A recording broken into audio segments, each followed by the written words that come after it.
What if everything you have deemed as impossible really was possible? What have you known and believed was possible your whole life? You just didn't know how to actualize it. Come and discover a world of infinite possibilities on Outside the Impossible with Venus Castleberg. On this show, we will share pragmatic tools to create the life and living you truly desire. And now, your host, Venus Castleberg.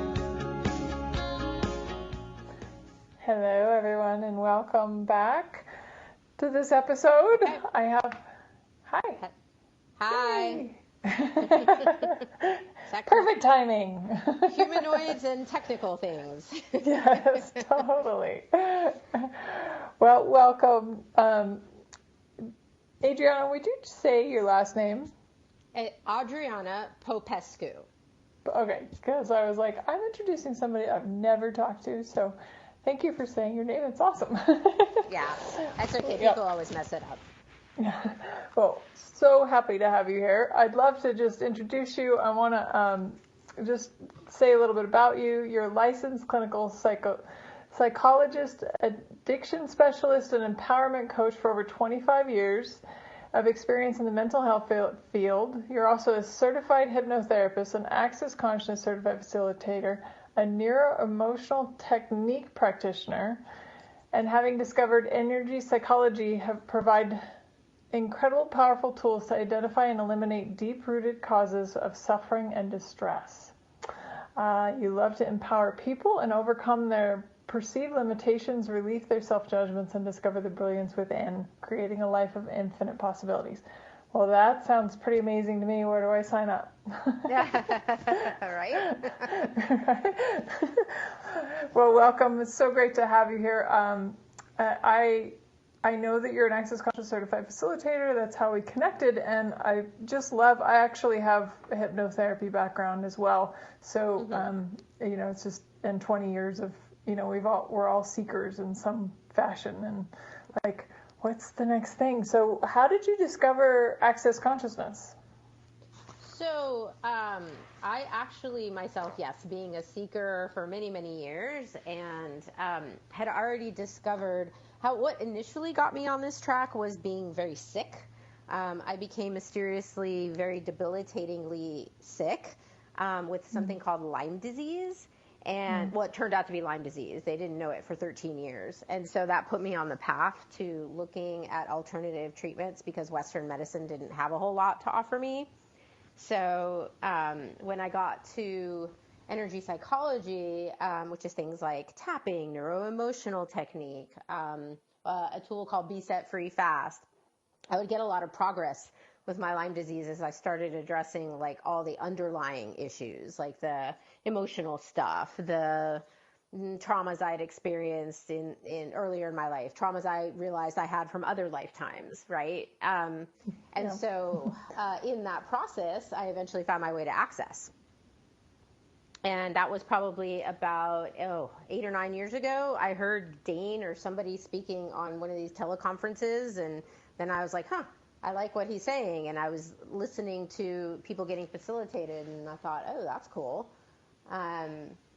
So I took my first bars class and foundation class, and that was it. I was hooked.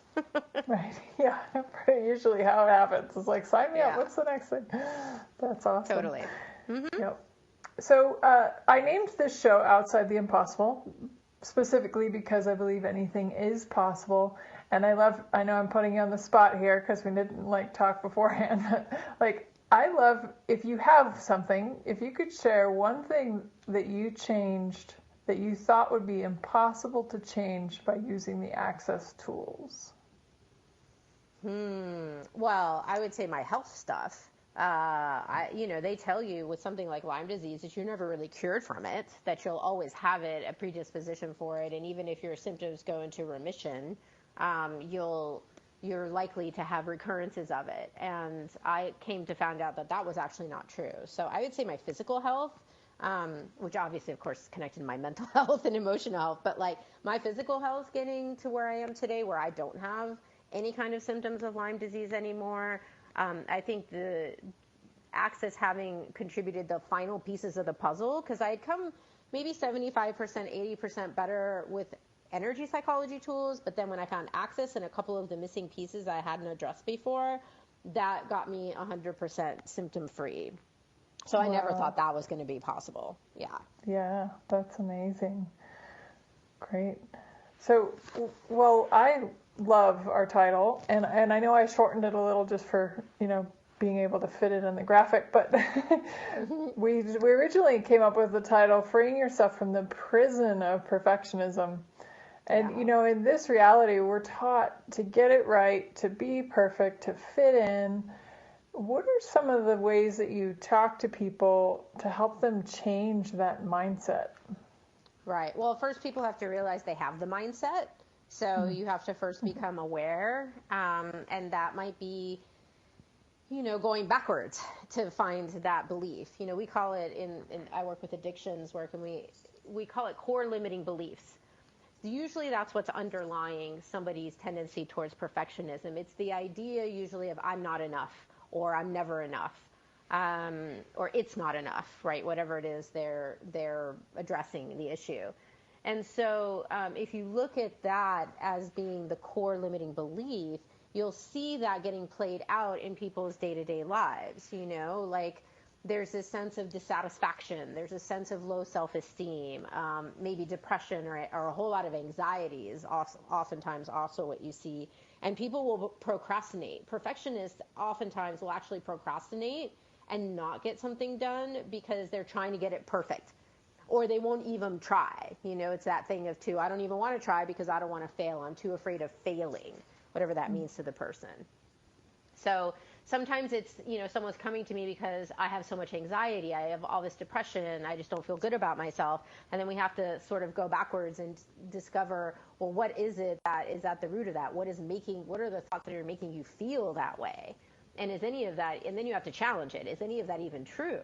Where are you getting it from? Like, where did you learn that you have to be perfect? What I call it the brainwashing, actually, Don Miguel Ruiz, the guy who wrote the 4 Agreements, he calls it the domestication of the human. And I think, that's very compatible with the way we see things in Access, which is, we come into the world being pretty bright, shiny, happy. We're being our infinite being. If you look at a child, they're joyful and they're not judging themselves and they're not judging other people. It's all learned. We learn how to judge, right? From a very young age. We're taught how to judge, and we're taught by our parents, our teachers, our peers, society, the media, Hollywood, right? Magazines, how we're supposed to look, religion can play a role. And so we're taught how to judge, and we start to judge ourselves as being not enough. And then once we get that, and people will, maybe we got the message from our parents, like, you're stupid, or you're not smart enough, or you're not talented enough. All it takes is like one little thing, one person, saying one thing to you that can solidify that as a belief. You internalize it, and now it becomes true for you. And now what you're going to do is, because your point of view creates your reality, right? We talk about that in Access, how that point of view is going to create that reality for you. So if you believe I'm not enough, then you're constantly on this hamster wheel of running, trying to prove that you are enough while already deciding that you're not enough, right? So you're stuck in this never-ending process, which creates so much anxiety for people, so much pain and suffering. And we have to really look at that and be like, okay, is any of that actually true? What if there's actually nothing wrong with you? What if there never was anything wrong with you? And challenge the very idea of the right and wrong that those judgments are based on. Wow. And so what are some of the ways that you would actually help somebody let that go or change that?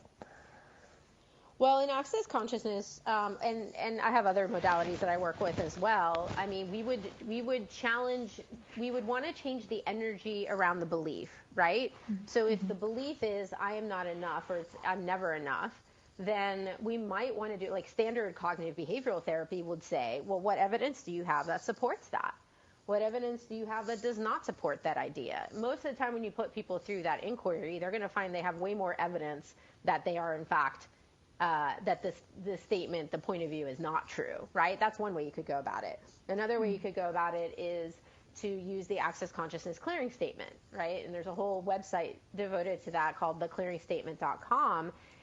Because what that does is that series of weird sounding acronyms goes to the point of creation of what was exactly happening, what you were thinking, feeling, experiencing the moment when you took that on, right? Because to take on a belief that I'm not enough, something had to have created that, somebody told you that, you took it on from a parent or somebody else around you who believed that to be true about themselves, so you kind of mimicked it from them, or somehow you got that idea, right? So we want to change the energy around that so that you can actually look at it from a different perspective, like what's right about me I'm not getting. I'm so fixated on what's wrong. People look in the mirror, right? Oh, I don't like this, I don't like that, right? These are all the things that are wrong with me, that I think are wrong with me. Well, what's right about me? Well, maybe this isn't so bad, and I kind of like this and all that, right? That might be one way to approach it, is to challenge the idea and where it's coming from. And if you let's say kids that grow up getting abused, right? A lot of abused kids will get these kinds of messages. To challenge that and to look at, how did you end up taking that personally, and what if it was never about you, right? Maybe as the kid who was being abused, what if it was like your parent or whoever the person was that abused you? What if that was their own stuff that they were projecting onto you, and you happened to be the convenient target because there you were, right? Maybe it was never yours in the first place. And so we can undo where a person took on a belief like that personally and made it about them. Well, if my mom said it, it must be true. There is something wrong with me. Or I got neglected. It doesn't even have to be abuse. It could be like I didn't get attention from my mom or dad. It must be because I'm not enough. I wasn't enough to get their attention. No, well, what if mom and dad had their own stuff going on? They were depressed. They felt bad about themselves. They couldn't be there for you. It had nothing to do with you. They wouldn't have been able to be there for anyone, right? To start to bring an adult's awareness, and more perspective, because the child doesn't understand. And so you come to these conclusions about yourself as a child when you don't have the greater awareness of the bigger picture, and you're functioning on some old program from when you were 5 years old. Sometimes when you bring a wiser, more aware, conscious perspective to it, you can recognize it for the BS that it is. Yeah, that had nothing to do with me. I was a little kid. You would never look at a baby or a young child and say, there's something wrong with you, right? Right. And yet, that's what we do, and that's what we allow ourselves to have done to us. So undoing some of that sometimes means going back to the point of creation when all of this started, and starting to do some clearing and some healing work around that. And then it's the active practice. Then you have to work with people's monkey minds. So, a lot of the work that I do is mindfulness based, right? So just noticing when you are talking that way to yourself, and then saying, wait a minute, hold on, I'm doing a lot of negative self-talk right now. Is it true? Who does this, you could even go with, who does this belong to? Maybe you're not even, maybe it's not even your stuff. You're picking up on it from people around you. They're thinking this negative way about themselves. They're thinking, I'm not enough and I have to keep running, to be perfect. Maybe you're picking it up from other people. So who does it belong to? Maybe, you've got these more negative voices that we have tools in Access that we can use to clear some of those voices. It might be, the voices of demons or other things that you're hearing in your head, that we have a tool for that. We can clear that. There's a lot of different ways you can approach it, but sometimes you also have to work with the person in present time around, you're engaging in this obsessive thinking. You need to start nip that in the bud, and here are some tools to do that. So I like to give my clients lots of tools to empower them to recognize when they're going down this track, and to change that energy so that they can see themselves in a different light of what's actually true. Because as an infinite being, there is nothing wrong with you, and there is no, it's like you as an infinite being exist beyond all that judgment of right and wrong, right? Yep. The Sufi poet Rumi has a really beautiful quote. Out beyond all ideas of right doing and wrong doing, there is a field. I'll meet you there.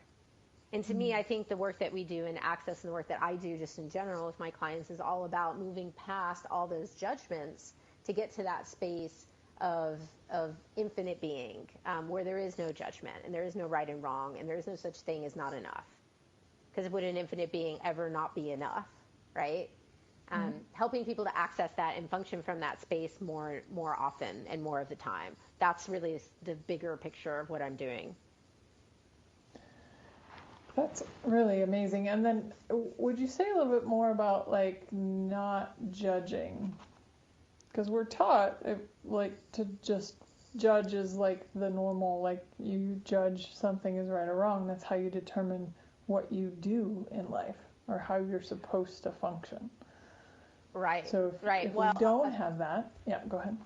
If we don't have that, we would have mass chaos and anarchy, probably, right? Sometimes I have to contextualize it in the sense of, like you put it into context. Where did that judgment come from? Right and wrong, good and bad. That generally came, if you look like anthropologically, that comes from religion, organized religion, because people used to be nomads. They traveled around in their little tribes, and they didn't really have a sense of structure. And then when people settled down in community and created communities and started doing like farming and agriculture, and they planted themselves in a certain space, that's when you had the growth of these organizations that were trying to help people make sense of their world. Like why does the sun rise and fall every day? Like what they didn't understand a lot about how the world worked, I guess, where they were way less conscious back then in the early days. And so I think these religions grew as a way to control people. Like this is how, in order to maintain some sort of order, they were trying to create order in their communities. So they came up with these sets of rules for you to go by, and the way to enforce them, a really great way to enforce people's behavior, is to use fear and to use shame. Right? Those are invented emotions, fear and shame, right? And shame is always at the root of I'm not enough. Or, you know what I mean? Like that's the emotion that goes with that belief of not enough. And it's at the root of perfectionism, is this idea of shame. Like I am bad, I am wrong.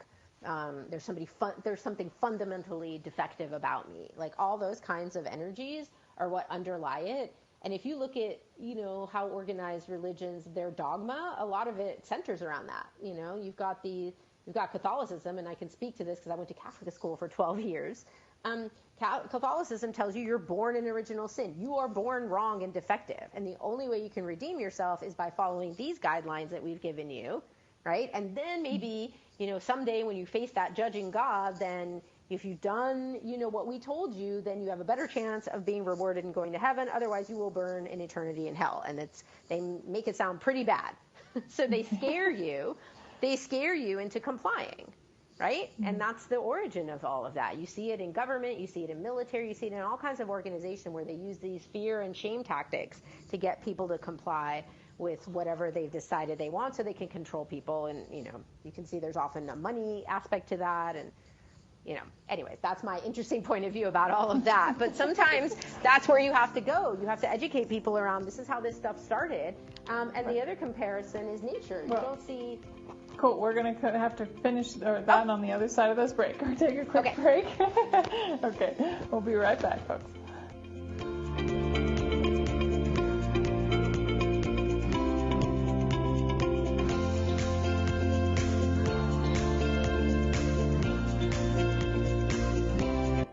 The best of the holistic, spiritual, and conscious world. OMTimes Radio. IOM-FM. OMTimes magazine is one of the leading online content providers of positivity, wellness, and personal empowerment. A philanthropic organization, their net proceeds are funneled to support worldwide charity initiatives via Humanity Healing International. Through their commitment to creating community and providing conscious content, they aspire to uplift humanity on a global scale. Connect at omtimes.com. OMTimes, creating a more conscious lifestyle. My name is Victor Furman. Some call me the Voice. I've always been fascinated with human nature, spirituality, science, and the crossroads at which they meet. Join me Wednesdays at 8 p.m. Eastern on OMTimes Radio, and we'll explore these topics and so much more on Destination Unlimited.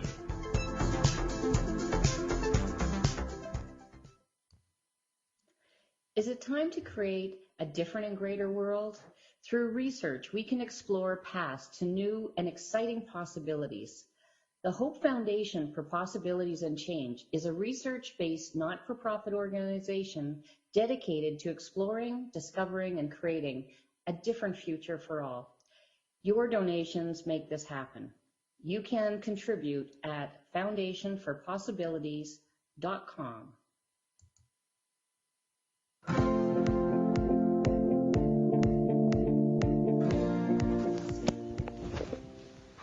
Hello, everyone, and welcome back. We're talking about freeing yourself from the prison of perfectionism. And right before the break, Dr. Adriana, you were talking about fear and shame and how that was used to control us, and then we got cut off. Yeah, well, I guess the main point of that whole conversation is that what I try to educate my clients and the people I work with on is the idea that judgment is an invention. It's not actually real, right? And when people really start to understand that, when I started to finally get that, then it took the power out of it. Then other people's judgments had no power over me. My own judgments, I could see them for the BS that they were, right? And it's obviously a work in progress. I'm not judgment free. I've been asking for that. I've been putting that out there for myself, like what would it take to be completely judgment free? But as far as I can see, judgment is the greatest source of human suffering. If you look at all the quote unquote problems we have in the world, as well as the problems we experience internally, you can reduce it all down to a judgment. Like, I'm right, you're wrong, or like our group is right and your group is wrong. It's what creates the war. It's what creates all the fighting. And when you recognize that the judgment itself isn't even real, it's an invention, you don't see it in nature. You don't see animals and plants and trees making each other or themselves wrong. Only humans do this. And so when you recognize that judgment is a choice and it's an invention, then you don't have to choose to play the same game that we were all brainwashed with, like you said, when we were growing up, and that's just how we were told we had to be. There's a lot of freedom that can come from that. That's where I think you're taking yourself out of that prison of perfectionism, is to challenge the fundamental judgments underneath it and the comparison, right? There's with perfectionism, there's always this comparison thing, like you have to compare yourself to everyone else and figure out how you're lesser than or not as good as everyone else, right? Mm-hmm. That's often the thing that drives that obsessive thinking and comparing. Also underlies the perfectionism and the anxiety, the fear, that all that creates. Yeah. Well, and I also know that I've had people talk to me about this, and maybe you can touch on it a little bit from your perspective, but like, if we don't have, what we were taught, the control piece, there's a right and a wrong, then somehow we think that the morality of people will just go out the door. Right, but ironically, here's the thing, when you feel good about yourself, right? Like if you even think of times when you have felt really good about yourself, or when you're truly connected with more of that infinite being, when you're happy, when you're joyful, do you have any desire to do harm to others? No. Wow. Yeah. You don't. No, because you're in that space of I don't know what some people, spiritual people might call oneness. Unconditional love. That's really the space that we be in Access. We talk about as an infinite being. You actually are joy, bliss, ecstasy, and gratitude. Those are the natural energies that you are. You can see children, again, young children before they get domesticated. That's what Don Miguel Ruiz calls it. Yeah, the domestication of the human. Before we get domesticated, we're like this boundless being of light and joy. And so when you're in that space, you have no desire to F people over. You have no desire to harm yourself. That's not that's not a vibrational match to engage in those other, darker kinds of behaviors. Right. Right. So once somebody starts to change their point of view about themselves, where do they go from there? It's like, because most of this reality and this world is not functioning from that. So it's like, okay, so we're encouraging you to be you, and to be the blissful, joyful, and it's not widely accepted. A lot of people even go, if you're really happy, they're like, what drug are you on? Like, Right. it's so normal to share trauma and drama. Like, Right. something's wrong, let's share trauma and drama. And you're like, but if you're happy, something's wrong. Yeah. I mean, it's interesting, right? I started really getting that personally when I would like go meet friends of mine that I've known for years, right? I might meet them for dinner or something, and I become aware of how like the whole conversation was really a big complaint session about all the problems and everything that's wrong. And the less I started engaging in that, the quieter the conversations got and the more bored I got, because I was like, all this person wants to do is talk about problems, traumas, and dramas. So much of our reality is based on that. And so now I find myself not always being so talkative around people. I'm more quiet, and I'm just being in my own space and just kind of letting them do their thing. And just, you know, if sometimes we talk about clear pool, cesspool. There's this idea in Access, like, I'm going to stay in my own nice clear pools where there's like waterfalls and animals and nature and all that kind of energetically, like being in that space. And other people, they want to spend their time swimming around in a cesspool. I don't really want to go there anymore. I've spent enough time in the cesspool. It's stinky and gross. It's not that fun. But if you move, the thing about, so the antithesis of judgment is allowance, right? Like when you have allowance, you're in that space of receiving, and you're less needy or dependent on other people. A big part of perfectionism is you're trying to get other people's validation. You're trying to get their stamp of approval. You're seeking their positive judgment. You want somebody to tell you that you're right, you're correct. But when you lose the need for that, because you recognize first off that the judgment is BS, and you're swimming around in your clear pool and you're receiving, you're so open to receiving from everything around you, the plants, the trees, the animals, and it's like there is no judgment in any of that. And so it doesn't matter to you. When you have that allowance, you can let other people swim around in their cesspool, and you don't feel the need to have to go in there after them to rescue or save them, but also you don't have to be affected by their stuff. So I can sit there and listen to my friends bitch and moan about all their problems and just smile and say whatever it is they like need me to say, so they feel that I'm, you know, receiving them and all of that. But I don't buy any of it as true. You know, because I'm aware at this point that if they wanted to change their pain and suffering, they could. There's enough technology out there with all of these tools, not just Access, but so many different tools that you could use to change the energy around something that's not working for you, that if you don't choose to avail yourself of that and make the changes, that's on you. That's a choice you're making, right? Yeah. I don't see people as victims, and because everyone always has a choice. Yeah. Cool. So were you always perfect at not being perfect?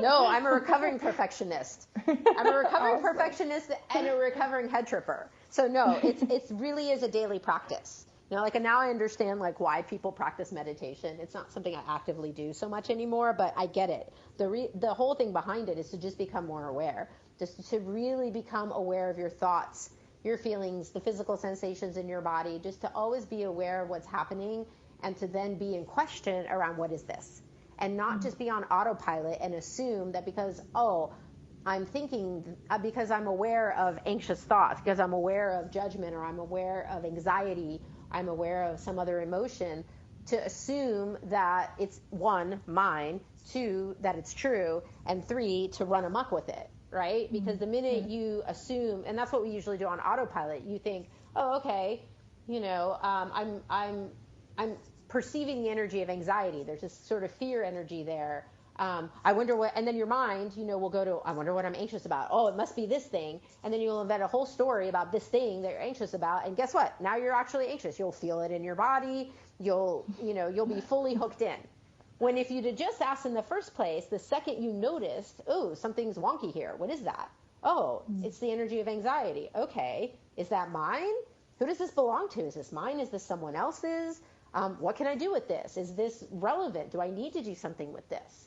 Because the thing is, most people don't realize we're way more empathic and way more like psychically aware of what everyone else is thinking and feeling than we ever acknowledge. And when you start to get that piece of it, there's a lot of freedom that can come from it as well. Because, you know, and the way I illustrate this to people is like, what do you feel like when you're out in nature? Most people feel really good.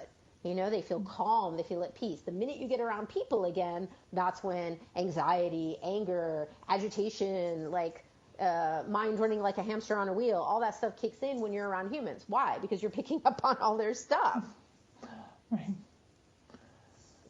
You know, and a lot of my alcohol and drug clients, you know, and people with addictions, a lot of times what they're trying to do with their substance use or their addictive behaviors, they're trying to numb that awareness. They're trying to turn it down. When I work with my clients who have these issues around how acutely, like helping them become aware of how acutely aware they are and how empathic and highly sensitive they are, and then you start giving them tools to work with that, usually their anxiety levels are going to come way down, and they're going to be able to have more mindfulness and awareness around, oh, you know, wow, like look at how I am thinking and feeling, and wait, what if it isn't mine? And oh, there's these tools I could use. Like suddenly there's all this empowerment and freedom that comes in that when you give people that awareness and then the tools to deal with it.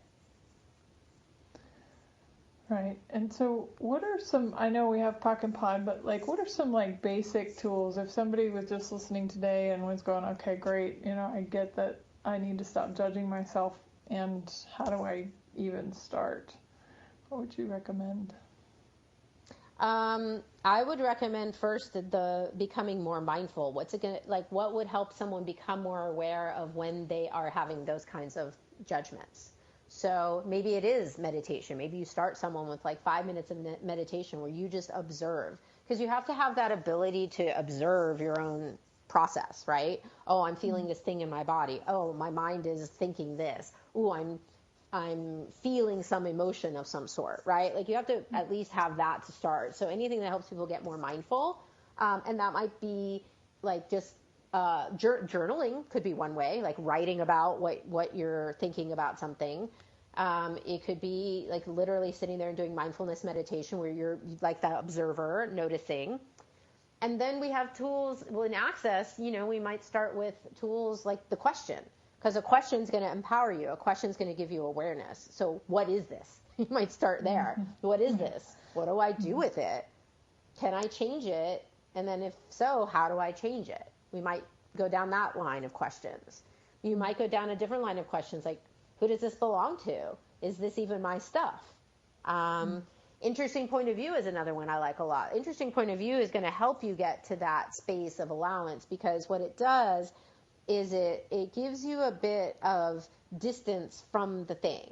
So for instance, like anyone who's listening right now, think about an upset that you've had with someone. Let's say it's an interpersonal thing, like you're pissed at someone or you're feeling hurt by something they said. And Venus, you can do this too, right? Think about that. Think about that thing, if you have it, okay? And then just say to yourself, interesting point of view. And they keep saying that. Interesting point of view, they have that point of view. You know, maybe they judged you in some way and tried to make you wrong. Interesting point of view, they have that point of view. Interesting point of view, they have that point of view. Interesting point of view, I have the point of view that what they're telling me is real and significant rather than just an interesting point of view. It takes the charge out of whatever that it's usually a judgment, right? It takes the charge out of it and it gives you a bit of buffer space so you can get more detached and you can kind of see it for what it is. Then you can start to recognize it that, wait a minute, this is just their stuff. They're actually projecting, maybe they're projecting their stuff on me. This doesn't even have anything to do with me. That's their own thing, right? And look at how interesting it is that I'm getting all wound up about it. Like, oh, I'm choosing to get wound up about it. What other choice could I make here, right? So interesting point of view helps get you to that space that in mindful meditation they call the observer or the witness, so that you aren't so caught up in the thoughts and the feelings. You have to have that ability to separate yourself from them, because when you're on autopilot, you are your thoughts, feelings, and emotions. And then we would say in Access, at that point, you're functioning as a more limited, finite being. Other people might say then you're stuck in the ego. You're stuck in all the realm of the ego rather than the realm of your spirit, your infinite being, which is the being that is joy, bliss, ecstasy, and doesn't function from this judgments and the wrongness and rightness of things. So it helps you to separate yourself so you can get back into more of that space. And then it tends to lose the charge, the upset. So interesting point of view is another good tool. And I really like the question, what's right about me I'm not getting? Or what's right about this that I'm not getting? Will also help pull you out of the negative kinds of energies you're stuck in and get you seeing things from a different perspective. Beautiful. So when you started this practice for yourself, did you start with meditation? Was that? Well, meditation just came up because when I was in, I was in massage school many years ago in Boulder, Colorado. That was kind of when I was first getting sick with my Lyme disease, and I just had this intuitive sense to go find out more about like bodies and energies and things.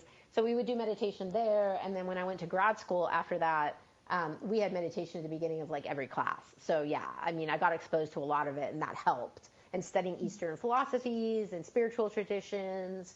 And even now at the rehab, you know, when we run groups there with the ladies, we always start with like a 10-15 minute meditation where we're just guiding them to like that space to be able to observe their own thoughts, feelings, and sensations, experiences without getting caught up in them, to develop that capacity. I think that helps.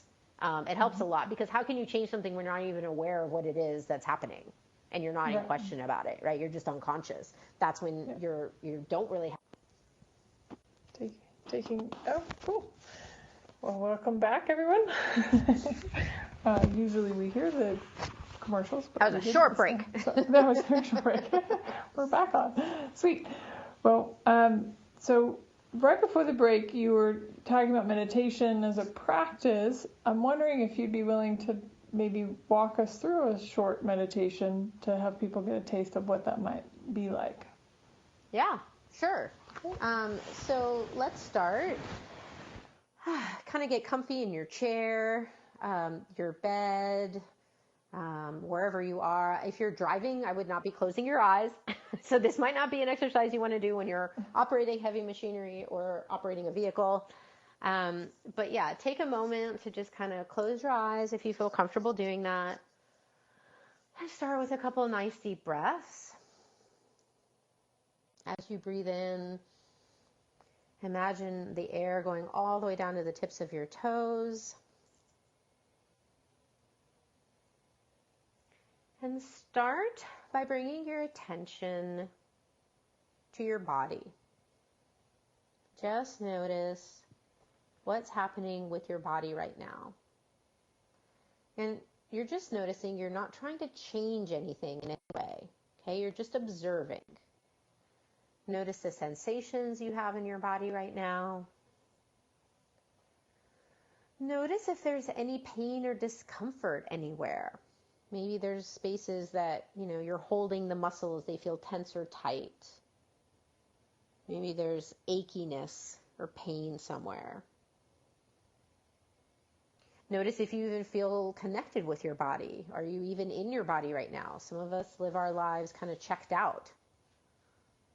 And kind of just notice all that. And notice your breath. Notice if your breathing is kind of regular, if the air goes all the way down into your belly, or is it more shallow, more rapid? Sometimes when we're anxious, our breathing gets very shallow and rapid. Just notice. There's no right or wrong. You're just observing.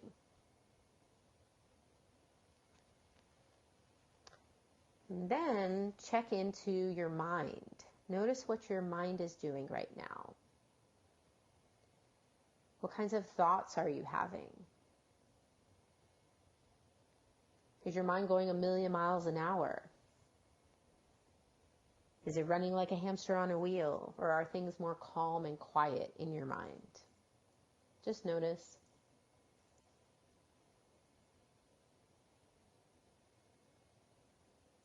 And then tune into the emotions. Notice what's happening with your mood. Are you feeling calm, or are you feeling a little more stressed? Is there an emotion present like worry, anxiety? Maybe there's sadness. Or maybe it's just very peaceful and calm, or something in between. Just notice. And then I'm going to take you guys through an exercise. So you have a sense kind of what's going on just baseline right now. And I want to take you through an expand out exercise. And we're going to check back in with our body, our mind, and our feelings once we do this exercise. So I would invite you now to all imagine that your energy field, that's kind of like your aura, right, extends out past your body and fills the room that you're in.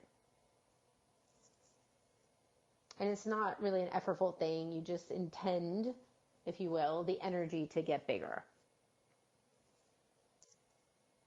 And then allow your energy field to get even bigger until you're as big as the whole building. And then keep expanding out in all directions, including down into the ground and up into the sky, until you're as big as the entire block or immediate area around you. And then keep expanding out, getting bigger and bigger, including down into the earth and up into the sky until you're as big as the entire town or city.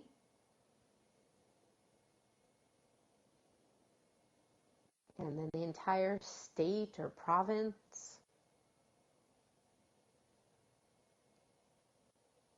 And then let yourself get as big as your entire country, including that far down into the earth and up into the sky.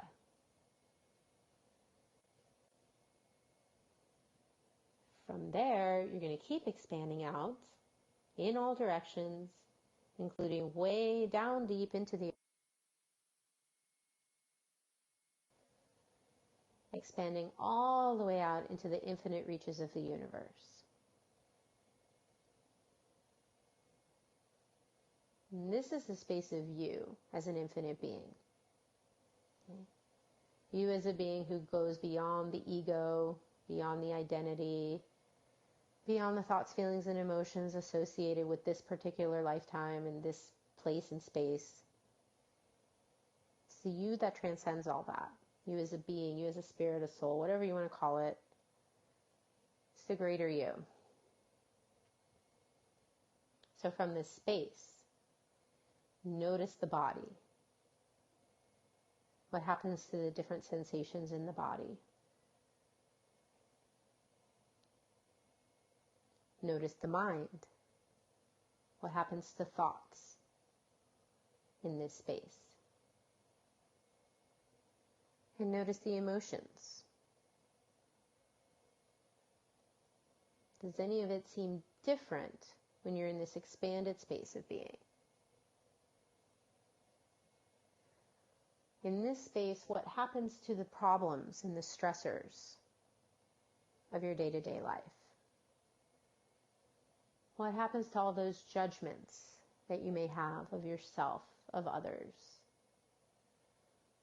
What happens to the judgments that others may have of you, that they project onto you? Does it seem any different in this space?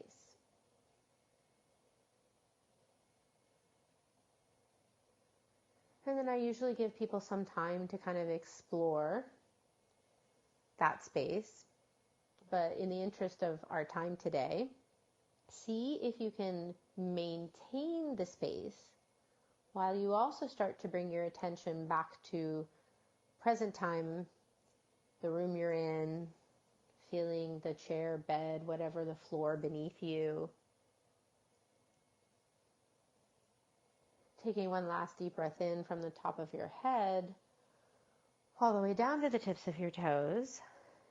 And again, see if you can bring this expanded space with you as you very slowly and gently open your eyes.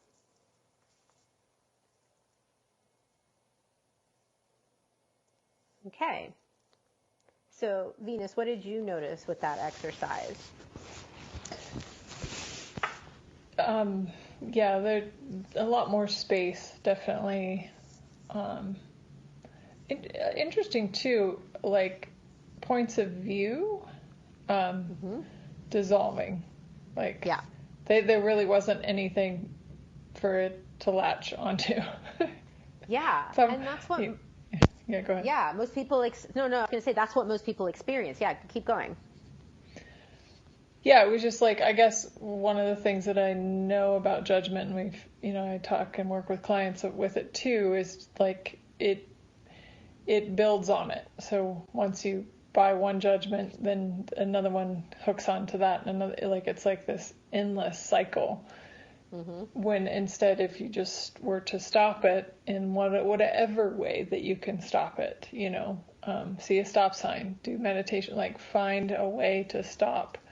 And so that's what I noticed inside the meditation, the space was just like there was nothing for anything to glom onto.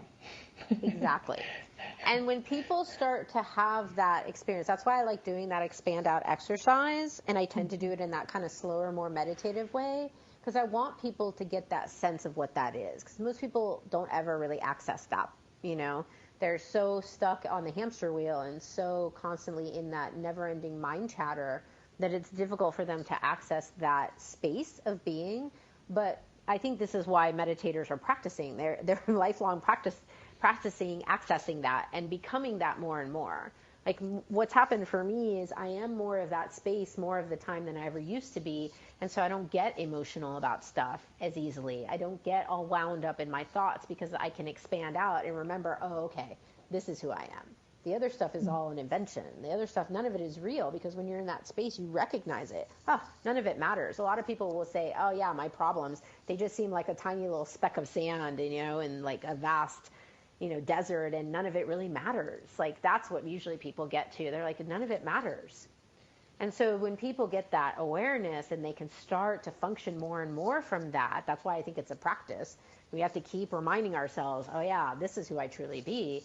That's when, the true freedom can come and the judgment loses its power over you and the need for perfection starts to fall away, because you recognize I am whatever perfect is, quote unquote, I am already it. It's not something I need to change. There's nothing about me I need to change other than my point of view that there's something wrong with me. Right? If I can change that, then there is nothing left. Then I can just be me. And these tools let us do that. Right. And the more you practice them, the easier it gets, and then the less and less time you spend there. Yeah. Absolutely. Awesome. It is a cumulative effect. And then things like energy work, like I love access bars, that's hands-on energy work that can also help. It helps to especially release all the junk we've locked in our bodies, because so much of our judgments and our emotions that we repress and all that gets somaticized into our bodies. So anything we can do to also release these energies through energy work is also really great. So I'm a big fan of that type of work as well. Yeah, so it's not just, it doesn't just get locked in our brains, it also gets locked into our bodies. Yep. I once heard, I can't remember if it was Gary or Dane, one of the creators of Access, talking about how every time you create a judgment, you have to create a corresponding block or wall of energy in your body. Like it basically solidifies the energy into your body every time your mind does a judgment. And when I got that awareness, I was like, oh my God. I got the awareness of what I had done with my own body and how much of my own, a lot of what was at the root of my Lyme disease that I didn't realize until I started doing these tools was that I was taking on the pain and suffering, the thoughts, feelings, and emotions of everyone around me, not just like my family and friends, but like when I was starting to see clients and stuff, and I was literally like a sponge absorbing all of that to the point that my body broke down and no longer could function. I became allergic to everything in my environment, which was my body's way of saying, you have so much other energy inside of you right now that is not yours. It's like become toxic. So, yeah. Mm-hmm. And so what were some of the ways that you just started to clear that out? Like stopping the judgments, I can see that, but like clearing out some of the past blocks that you created. Right. So, having done a lot of body work and somatic work, right? So it could be anything from massage, access bars, other kinds of energy work. I still use EFT or tapping a lot because that shifts energies. Craniosacral work, right? Anything that also is working more. NET is a great one. I'm certified in a modality called neuro-emotional technique, which is all about identifying the emotions that are stuck in the body. That was a huge one for me. The the Be Set Free Fast, some of these other energy psychology tools that I still use in my practice because I find them so helpful. And because also, you know, I like having a big toolbox. Not everybody responds to the access tools, so I have a lot of other ones that I can use with people that I find to be just as effective. So finding out what the tools are and then using them, and over time, the more you use them, the more you actually become the tools, and then your life really starts to change. Well, for sake of time, I don't want to run out of time. How can people find you? And yes. So I am in San Francisco, California. I have a private practice here, as well as working, like I said, up at a drug and alcohol rehab here locally. I'm on the web at adrianapopescu.org. From there, you can find me across all the different social media platforms. I'm on most of them: SoundCloud, YouTube, Facebook, Instagram, Twitter, all that business. And people can email me from there if they want to contact me, or my phone number is on there as well. And I do work with people all over the world. I do travel also and facilitate classes and access and in some other modalities. And so. Wonderful. I think I just lost you. Oh, hello? Yeah. Okay, cool. Okay. Wonderful. And do you have anything like going on, coming up, any particular classes, anything you'd like to let people know about? Yeah, I actually have an online class coming up in March called Overcoming Social Anxiety. And in that, we're actually going to be working a lot with judgments, because that's often at the root of social anxiety, is people's fears of being judged, when they're out around others in public. And I'm going to be I'm doing it a little differently, where I'm going to be combining access tools and energy psychology tools, because these are the ones that I have found most effective for dealing with that particular issue. So I'm excited about that. And there's more information on my website. And then I do a lot of work with Talk to the Entities, which is a subspecialty of access. And I've got some classes coming up on those that you can also find on my website. Oh, that's great. So what are just a few kind of closing thoughts that you'd like our listeners to get today about freeing themselves from the prison of perfectionism? So I guess I would leave them with questions like, what if there were nothing ever wrong with you? What if there is nothing wrong with you?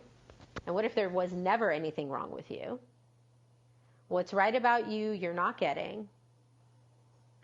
And what else is possible for you that you've never even imagined was possible before?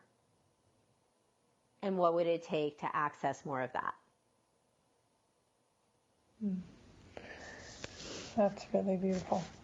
So take notes, folks. And could you just share what was your biggest tool to change your life and free yourself? Gosh, that's a hard one because there's so many, right? Right. They all build on each other, but I would say anything that works like the clearing statement does. There's a different modality. I had Be Set Free Fast first, and I actually wrote my dissertation on it, but it works similarly to the clearing statement. Having something like that, the clearing statement, or in the case of BSFF, the Q, having a tool that the minute I get an awareness of something wonky, that I can use this tool to change that energy. That to me is the most powerful and probably the tool that I use the most. In addition now to the question. The question with the pairing of the clearing tool, and you can even say tapping is a clearing tool as well. But anything that clears and shifts the energy, that has been the most helpful. Oh, wonderful. Well, thank you so much for being here on the show today. I really hope some people got some great tools to free themselves from perfectionism.